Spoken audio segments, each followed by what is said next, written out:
প্রধান উপদেষ্টার সাথে বৈঠকের পর আপনি সাংবাদিকদের জানিয়েছেন সরকার এনসিপির প্রতি পক্ষপাত করছে, অন্য দলগুলোর প্রতি বৈষম্য করছে।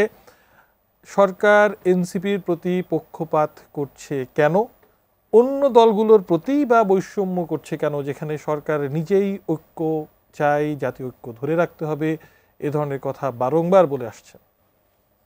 এখানে আমাদের এটা একটা ঐতিহাসিক সরকার, তো তাদের প্রতি সব মানুষেরই একটা অন্যরকম প্রত্যাশা ছিল, যেটা আমরা বলি যে আসলে বাংলাদেশে তো আমরা দেখিনি কখনো নোবেল পেয়েছে কেউ, কিংবা ডক্টর মোহাম্মদ ইউনূসের যে ইন্টারন্যাশনালি তার যে অ্যাকসেপ্টেন্সি, তার যে মর্যাদা, শিক্ষিত তরুণ হিসেবে এইটা আমাদেরকে খুব আকৃষ্ট করেছে। আমাদের দেশের স্টেটসম্যান এরকম একজন হবে, তার কথা আমরা গর্ব সহকারে আমরা বাইরে গেলে বলবো বিভিন্ন জায়গায়, এবং তার যে মানে বৈশ্বিক অভিজ্ঞতা সেটাকে কাজে লাগিয়ে বাংলাদেশকে আমরা অনেক দূর এগিয়ে নিয়ে যাব। কারণ বাংলাদেশে প্রকৃত অর্থেই বাংলাদেশের গত আপনার 15 ইয়ার্সে যারা রাষ্ট্রপ্রধান ছিলেন ওই ধরনের অত উচ্চ শিক্ষিত ও এত অভিজ্ঞতা সম্পন্ন লোকজন ছিলেন না। মিলিটারি থেকে বিভিন্ন জায়গাতে আসছেন, কিন্তু এই ধরনের লার্নেড ম্যান আমরা মনে হচ্ছে কম ছিল।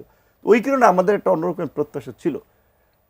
সেইটা আমরা বলেছি যে আমাদের স্বপ্ন ছিল, বাট 11 মাসে সেটা অনেকখানি দুঃস্বপ্নে পরিণত হয়েছে। বিশেষ করে যেই জাতীয় ঐক্যমতের মধ্যে দিয়ে এই সরকার দায়িত্বে এসেছে, আমাদের তো প্রত্যাশা ছিল যে সেই জাতীয় ঐক্য ধরে রেখেই এগিয়ে যাবে। আপনি যদি লক্ষ্য করেন যে শুরুর দিকে সরকার বেশ কয়েকটা মিটিং করেছিল। প্রথম মিটিং করেছিল 15ই আগস্ট থাকবে কি থাকবে না এটা নিয়ে, সম্ভবত 12ই আগস্ট মিটিং করেছিল। তারপরে বাংলাদেশে ইন্ডিয়ান মিডিয়াতে যখন ক্রমাগত বাংলাদেশ নিয়ে অপপ্রচার হচ্ছে সেটা নিয়ে মিটিং করেছিল।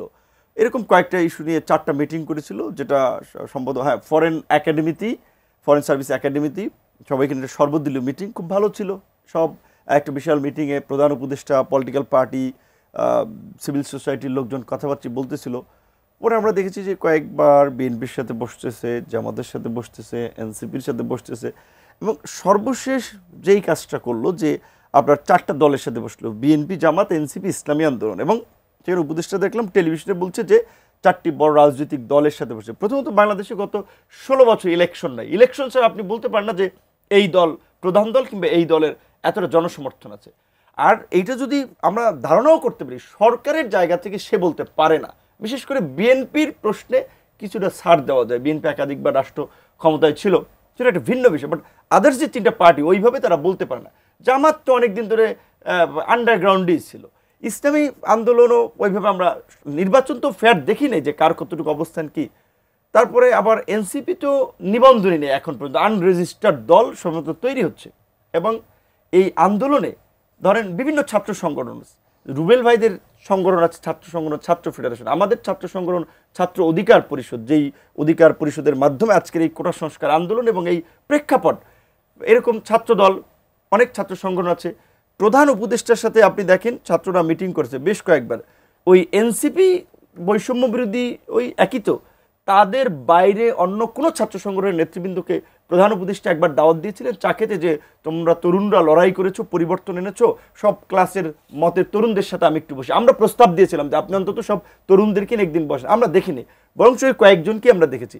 রাজনৈতিক দল হিসেবে যদি আপনারা নবীন দল হিসেবে মূল্যায়ন করেন, তাহলে গণ অধিকার পরিষদকে অফিসিয়ালি করতে হবে। কারণ এই প্রেক্ষাপট তৈরিতে রাজনৈতিক দলের মধ্যে তাদের একটা রোল আছে অন্যতম, নবীন দল হয়েও। তাহলে আমরা তো সেই মূল্যায়নটা পাচ্ছি না। কিংবা সাকিব ভাই, তাদের দল ধরেন এই সময়ের তাদের এইজের জায়গা থেকে জেনারেশন একটা ধারাবাহিক আন্দোলন সংগ্রাম করে এসেছে আপসহীনভাবে, সেখানে আমাদের মূল্যায়নকে আপনি আলাদাভাবে করছেন। তাহলে কেন এনসিপিকে যখন আপনি ওই 3টা দলের সাথে নিয়ে বসে আপনি 4টা বৃহৎ দল বানিয়ে দিচ্ছেন, কিংবা বিভিন্ন জায়গায় স্টেট স্পন্সরে প্রোগ্রাম করিয়ে নিরাপত্তা দিয়ে এই বৃক্ষ মেলা জেলায় জেলায় বন্ধ করে প্রোগ্রাম করাচ্ছেন, এর মধ্যে তো পরিষ্কার যে আপনি এনসিপিকে প্রমোট করছেন। এই নেপোটিজম, স্বজনপ্রীতি বা এই পক্ষপাত দুষ্ট ভূমিকা তো আমরা এই সরকারের কাছ থেকে আশা করিনি। কারণ ইউনূস সরকারের প্রতি তো সবাই একটা নিরপেক্ষ, একটা সুন্দর, একটা শোভনীয় আচরণ প্রত্যাশা করেছিল। এখন এর দায়িত্ব প্রধান উপদেষ্টাকে নিতে হবে। অনেকেই বলছেন যে এই মিটিং টিটিং সেট করে এগুলো প্রধান উপদেষ্টা জানে না। তো প্রধান উপদেষ্টা যাদেরকে দায়িত্ব দিয়েছে, তাহলে তারা নেপোটিজম করতেছে, তারা স্বজনপ্রীতি করতেছে, তারা পক্ষপাতদুষ্ট আচরণ করতেছে, তাদের বিরুদ্ধে প্রধান উপদেষ্টা কি ব্যবস্থা নিয়েছে?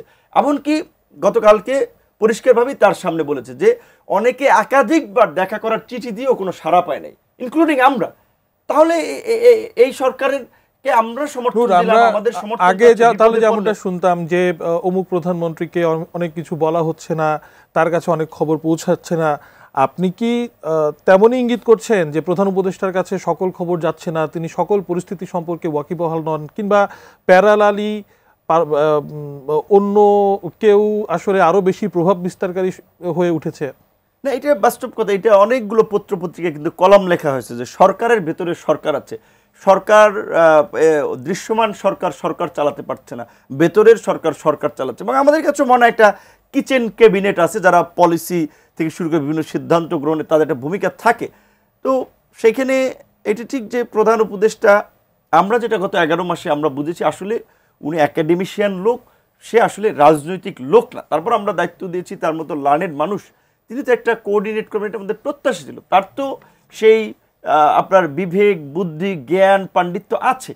এখন আপনি একেবারেই আমরা বারবারই সেই স্বপ্নভঙ্গের কথা বলছেন। আমরা যে দায় দিয়ে দেব যে না তার কাছে কথা পৌঁছাচ্ছে না, তিনি রাষ্ট্রপ্রধান হিসেবে খোঁজ খবর রাখতে হবে। এটা একটা কোন সময় কি অবস্থায় তিনি দায়িত্ব নিয়েছেন, কারা তার সাপোর্টার।